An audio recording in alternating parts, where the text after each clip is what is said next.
Questa è la Serie B-Win. Appassionati della Serie B-Win, buon pomeriggio da Luca Gregorio, benvenuti a Padova Cittadella, derby numero 21 della storia, oggi valido per la 15ª giornata.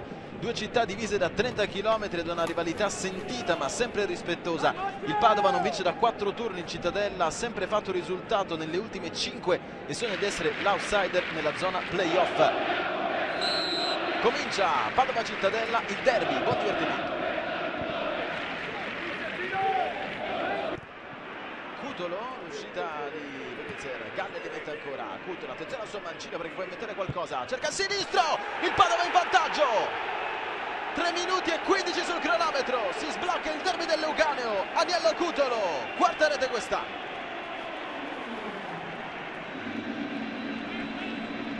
Non segnava dal 14 di ottobre, gol che sblocca immediatamente la situazione, Zeduardo. Altra verticalizzazione per Cutolo, buono il pallone, evitato il fuorigioco Cutolo che prende filato, teso da Martinelli, solite finte, Cutolo, sterzata, poi cross dentro, in a lungo, non ci arriva per questione di centimetri legati. Caratteristica da playmaker, preziosismo e splendido da parte che fa, scusatemi di Farias, poi legati, cross, Cordaz che deve alzare in angolo il colpo di testa di Gallo.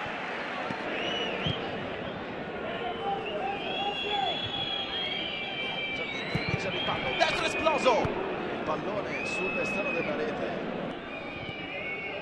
taglio dentro di mano, in area di rigore, può anche calciare, mette in mezzo la deviazione, pallo clamoroso da parte di Schiavone,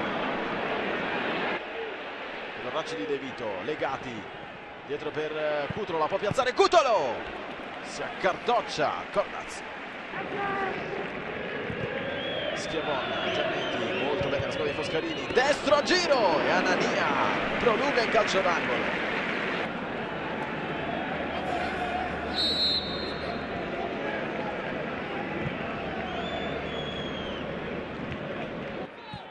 La finta, poi Schiavone, occhio, tocco dentro, ma Giannetti 1-1, sempre lui al settimo della ripresa, quinto gol nelle ultime 5 per il 21enne attaccante.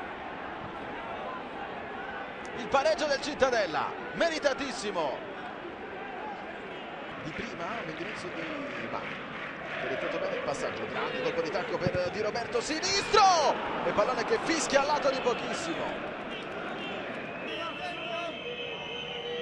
Vito Francesco, pallone che passa poi da sottomisura, la conclusione di Giannetti.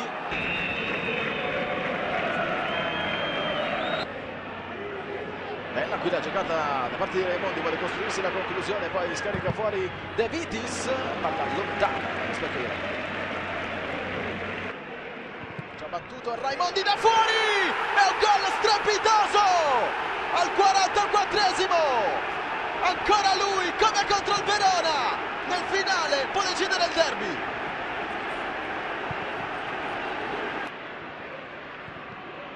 Due volte Farias, la toglie, poi tocca dietro, ancora Raimondi, 3-1 al 95esimo.